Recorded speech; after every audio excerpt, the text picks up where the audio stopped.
All right, here I am again, take two. Hopefully you didn't even see take one. I think it just automatically got deleted because of fun tech issues, but here I am again. My face is probably a little bit red because that's always what happens whenever I go live. Even though I've been doing this for like years, I feel like, doing lives, I always still get nervous. But you know what? I don't think that's a bad thing because I think when you get a little bit nervous about something, it means like you're excited, right? Like you're still excited and it's not so boring or to the point where you just don't care. So my name is Aaliyah Destor, in case, by the way, you didn't know who I am, and I am the owner of Al-Aman Studio, and I have a passion project called Louder 100. If you haven't heard of it, we're actually going to be getting started gearing up for Louder 100 again, which is amazing. It's all the feels and it's everything I feel like we need right now.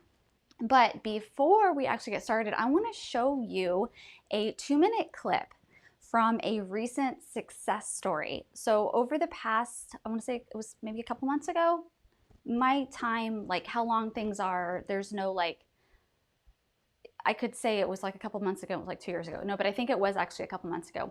We interviewed here at Al-Aman Studio a handful of people that have been thriving through the pandemic.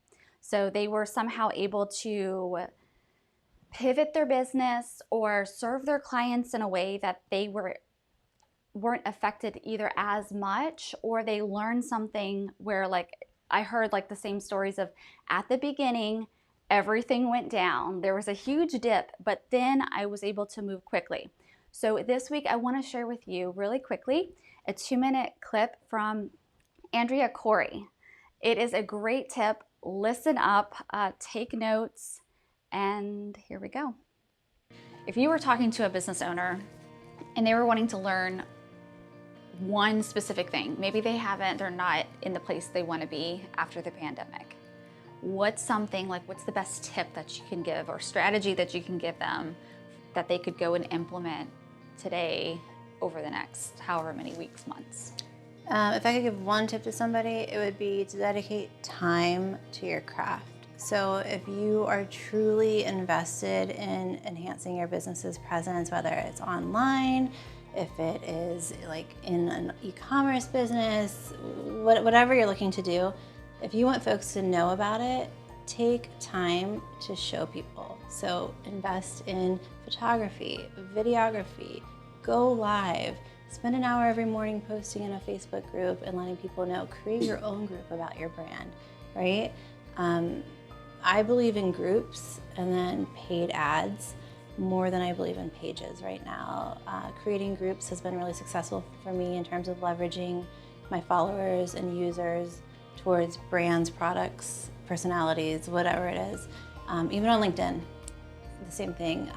Paid ads on LinkedIn are very, very, very costly, but building groups around a solution, accounting problems, DCA compliance, if you're in the government's realm.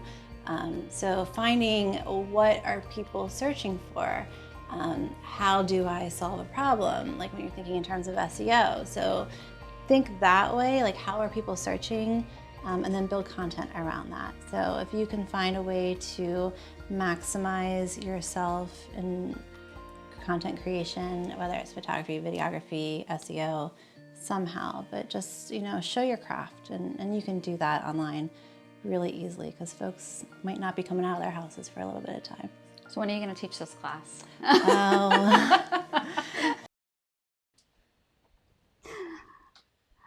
All right, so you saw Andrea Corey there giving just a short little clip. She's actually, I've got the full interview with her. It was really good.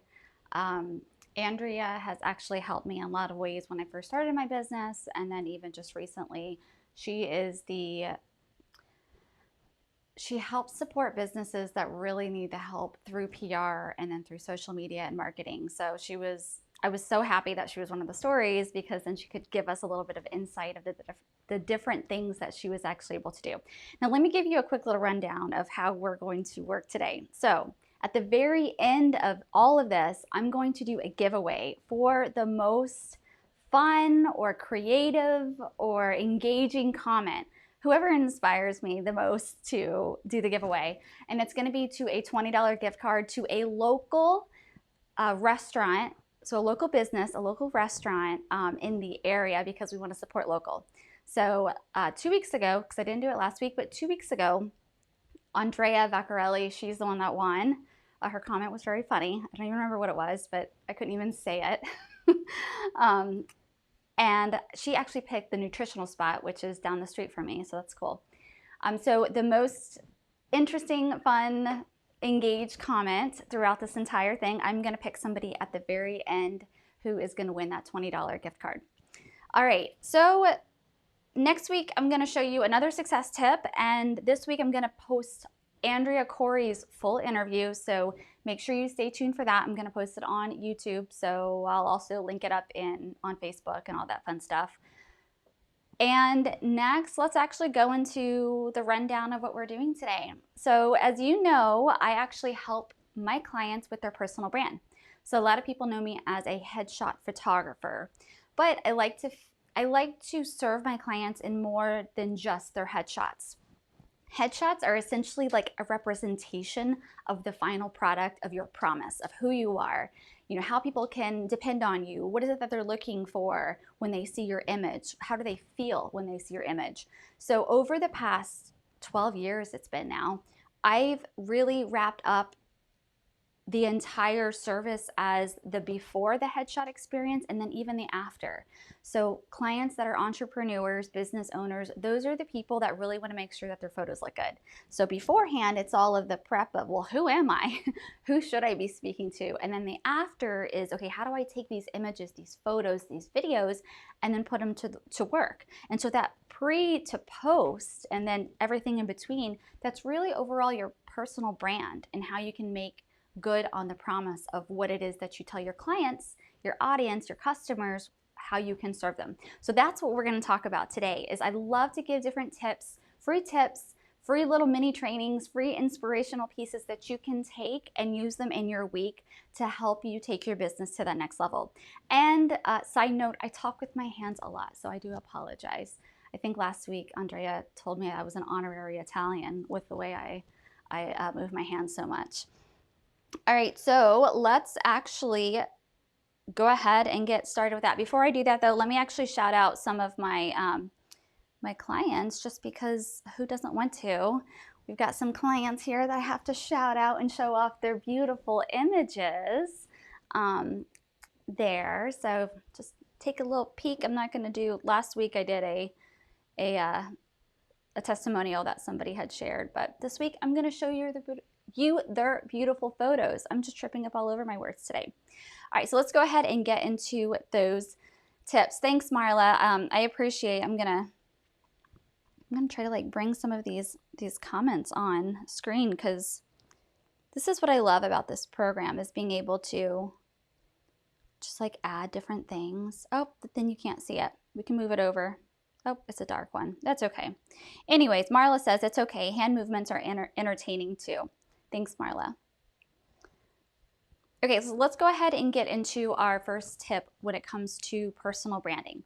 So I've got my little cheat sheet right over here, but today I want to talk about personal branding in a way that is not necessarily about your photos, your videos, the things that you say, or the videos that you create, or the content creation that you put out there.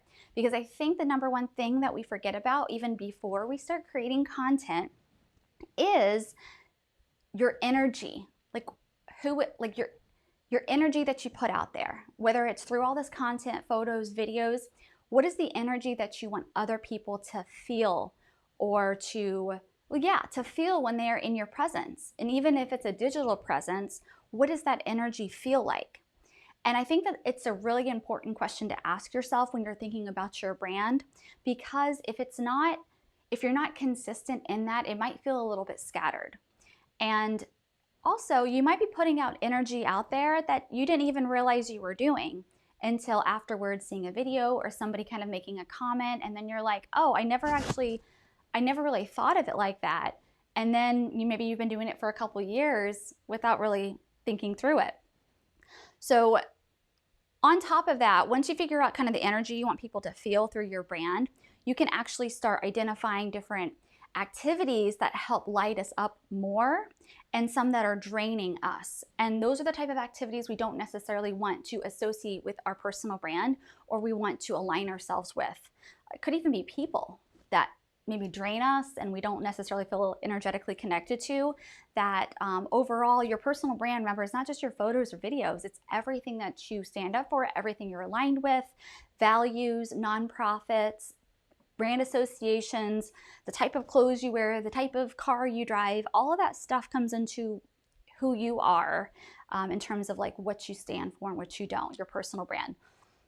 So something I want to talk about is an energy audit. And you might be like, what is an energy audit? So I want you to think of different activities that give you energy and then drain your energy. And you can probably, for me, like there are certain things that just pop up immediately in my head. And for you, doing videos might be something that drains your energy. It's funny, just before we started, Daisy is actually behind the camera right now. And poor thing, she has to see me go into this like flustered, a little bit crazy mode right before we hit live every week. And I also tell her all the time, oh, I hate the sound of my voice. And she's like, yes, Leah, you've said this again and again. I know that you hate the sound of your voice. As much as I feel like it, to her, she might, or somebody from the outside looking in might be like, why are you doing this if you get so like flustered all the time? For me personally, I see it as a moment of growth. So for me, this, even though it's like, I go crazy a little bit, it is actually not an energy drain for me. It actually helps me grow and learn through this experience because it's something that's important. I understand the value of video, so I'm gonna keep doing this until I feel more comfortable again and again and again. So if you've seen my videos and you're like, oh, you're so natural, you look like, you know, something that you love. No, but I get through it with a big smile on my face, and afterwards I feel good. Afterwards, maybe not before or during, but afterwards I feel good. So I want you to, number one, identify those activities and make sure that they're not necessarily things that are hard to do. Like I just gave my story about video. That's hard for me sometimes. That doesn't drain my energy. It makes me uncomfortable and nervous, but it doesn't mean that I don't want to do it anymore just because it's hard. All right, and then number two, understand that your fluctuating energy levels and your seasons of business it's going to be different throughout the year, right? You want to make sure that you're managing that type of energy and that stress as well, because like here comes holiday season time and that stress level might be really high for some people, really low for others, probably higher though for most people, because we've got gifts, we've got people visiting from out of town. Now with COVID, you know, thrown in the mix there, it's like, oh, maybe this is the excuse we can finally like not go to that person's house that we never wanted to go to, but we always had to out of obligation, and just say, oh, it's COVID, I gotta just be careful. But like managing a lot of that comes with energy, and that actually, it's a little bit, you know, it's the next step in terms of your branding and your energy, but you know, knowing that that is stuff that is actually important as well when it comes to your energy audit.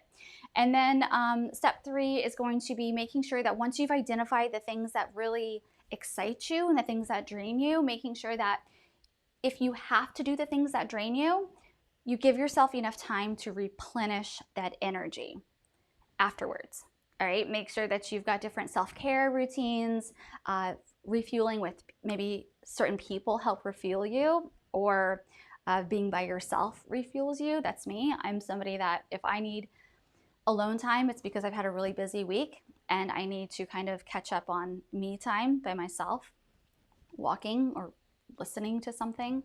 And that's okay as well. And it's okay for you to incorporate stuff like that into your online personal brand. It's okay for you to do Instagram stories about it, if that's something that doesn't drain you, obviously. Because it shows people kind of a little bit of the messier side. It's not messy, right? It shouldn't feel messy, but the behind the scenes look of what it looks like to be an entrepreneur. People say to me all the time, oh my gosh, you just go, go, go, go, go all the time. Not really. I mean, maybe to some, but I've got a lot of that self-care mixed in there in between all of that. All right, let's go ahead and move on to storytelling, because that's the next piece of this branding tutorial educational piece that I want to touch on. I'm going to, let me see, Marla, if I can actually pop this comment on because I actually like that comment. Let's see, can I see it? Let me change the font here. Can you see all my background? Can you see this fun stuff? There we go. Save. There we go. I can see you now. Can you see that comment? Let me know if you can see that comment. Maybe you could, maybe you couldn't. Fun thing about, there we go. Marla said, I'm loving delegation of the things that I don't enjoy or that drain me. And then also she asked about thoughts on delegating those tasks. So Marla and I have had some conversations about stuff like that in terms of delegation. And I love delegation, but that came with time because I'm a little bit of a, at the beginning, I'm learning to let go of things of a micromanager in terms of like wanting things to be done exactly in a very specific way. I have found ways to be able to release that issue to make sure that things are done exactly the way I want it to be done. It doesn't mean that my quality or my bar, my standard has been lowered. Actually, what I do is I end up filming me doing the task. So there's something called Loom. You might have heard of it, but I use it all the time in my business. That way my team knows exactly how they can do something. Or I've even utilized a VA before who was overseas to help with smaller tasks that, you know, my team didn't necessarily need to do.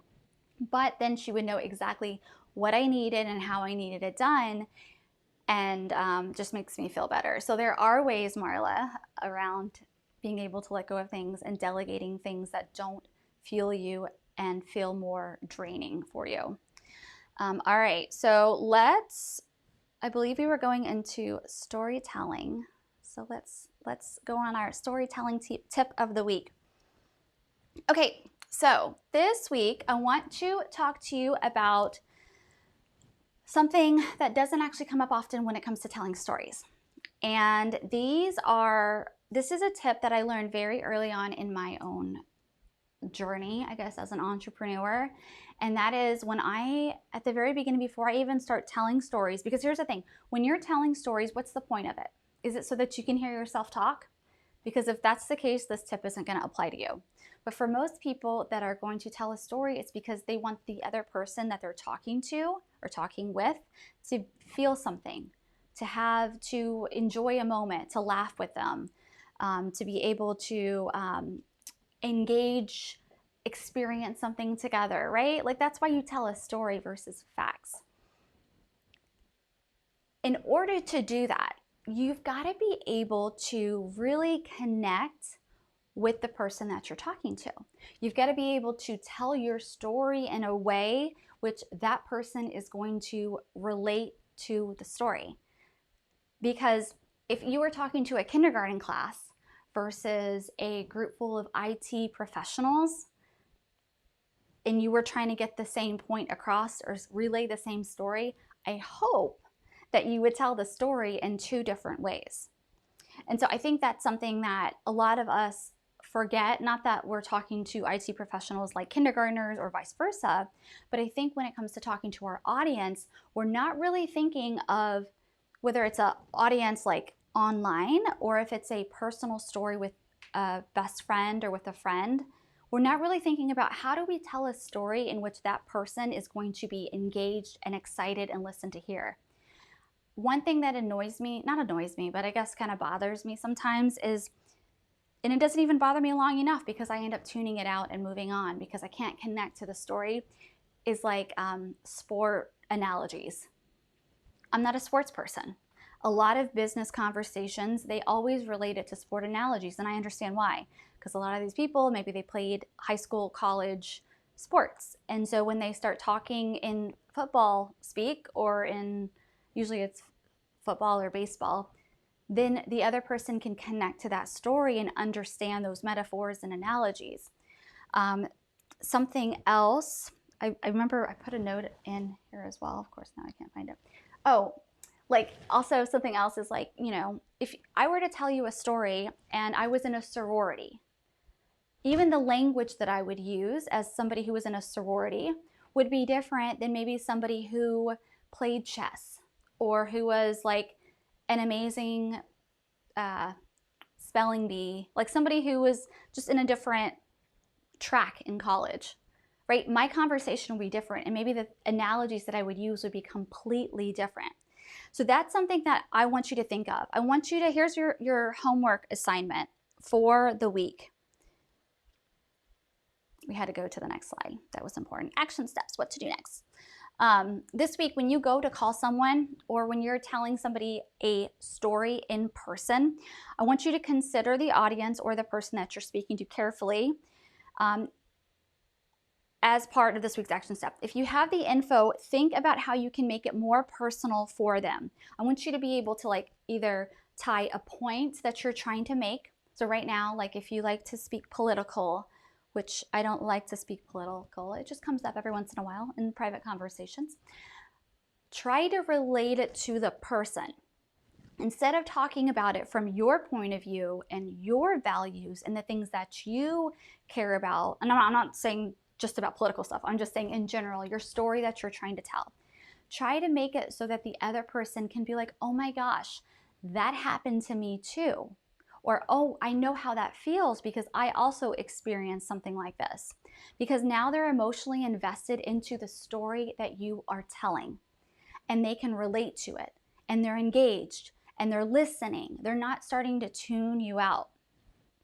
Also, make it comfortable for the person, especially if you're talking about something that you're trying to share, something that maybe they have no experience with. If you have some background info on them, and if you don't, do your homework. If you're getting ready to speak, not that anybody's speaking in stages right now, but if you were, or even like on an audience level, my clients, they're entrepreneurs. So the people that understand business and understand, like, why am I talking about storytelling and personal branding? Because the people that I'm trying to actually connect with and who understand me and who is my tribe, they are actually right now trying to figure out how they can continue growing their business. They're starting to see success again. Business is picking up. We're in that holiday stretch right now. So all these things really matter to them. They're going to have to tell stories when it comes to their social media marketing, for their own personal PR, aka their Instagram stories and Facebook stories. That's your PR. Like, that is where you can start sharing stories about your team, about what's going on in your business, about your clients, your customers, their success stories, how your products have affected your community, all of that stuff. It all comes down to telling stories, and you want to make sure that the stories that you tell are hitting home and they're connecting.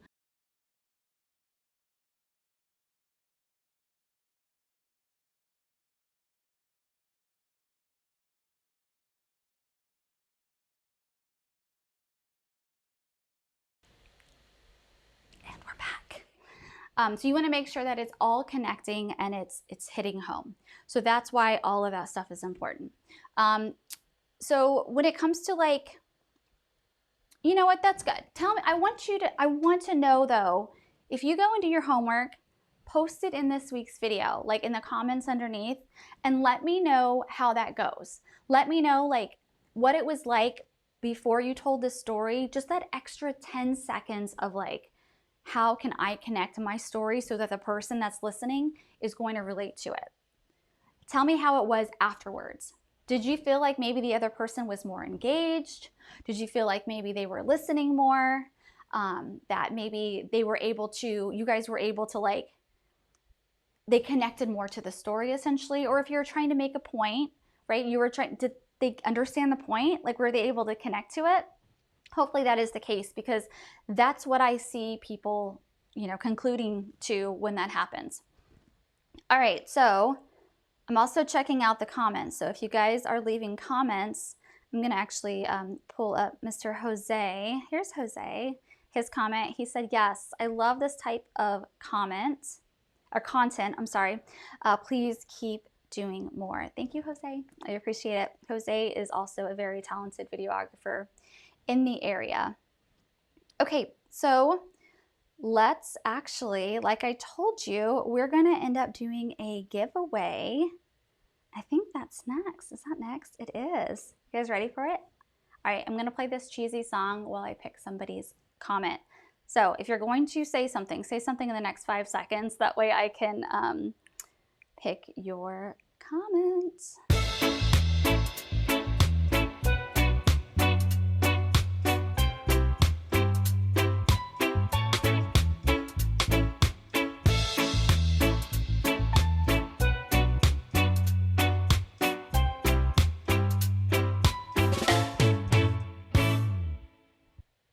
All right.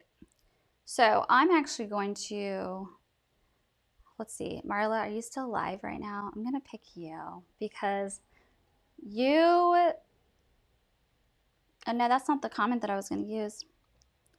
This one is. Oh yeah, that is actually. She's loving delegation of the things that she doesn't enjoy or that drain her. So that is the winner for this week. Marla, comment, let me know your favorite restaurant. That way I can get a $20 gift card that you want to support somebody local restaurant, and can get you and Orion just a little meal there. All right, no, Raymond, I should not pick you. So because you're my husband, and that doesn't count. All right, so actually, when we wrap up today, I want to actually share one last thing with you, which is our amazing, I gotta take a drink of water, hang on.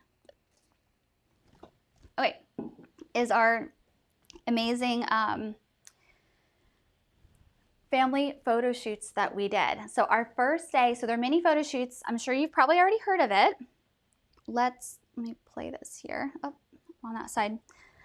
So yesterday was our first day of these photo shoots. So much fun. We have 2 more days of these photo shoots. We still have a few slots on each of those days. If you want the link, it's right there at the bottom. It's holidayphotos.youcanbook.me. And I would love to get all of them booked. So if you are looking for some beautiful family photos shot over at Oatlands, I'm so grateful. Let me do a quick shout out too to Stephanie. She is one of the photographers here at Alamon Studio. She's the associate photographer, and she was so gracious and amazing to volunteer her time as well to helping photograph these families. So I'm so grateful for her. So grateful for the families that signed up for the session so that we can actually donate this check. So Andrea Vaccarelli, me, and Kimmy Huggins pulled our time, resources, and energy together so that we can make this a success this year. And so we did. We hit that 10K. We're going to be doing the check donation on Friday, so that's exciting. But if you are still looking for some family photo sessions, make sure that you book. We do still have a few more slots open. And it was a lot of fun. You can see these photos. It was just like a lot. And these aren't all the families. This is just some that I could quickly grab and put together for this Facebook Live. So it was a lot of fun, and I just feel very grateful that the community has supported us the way that it has. All right, it was so wonderful talking with you today. If you have any questions, please feel free to comment on this video. Otherwise, I hope that you were able to pull a tip or two out of this. And I look forward to seeing you next week. Actually, next week, I'm going to have a special guest who's going to join us for about 10 minutes for a little Q&A. So stay tuned. It'll be fun, fun, fun. All right, bye guys.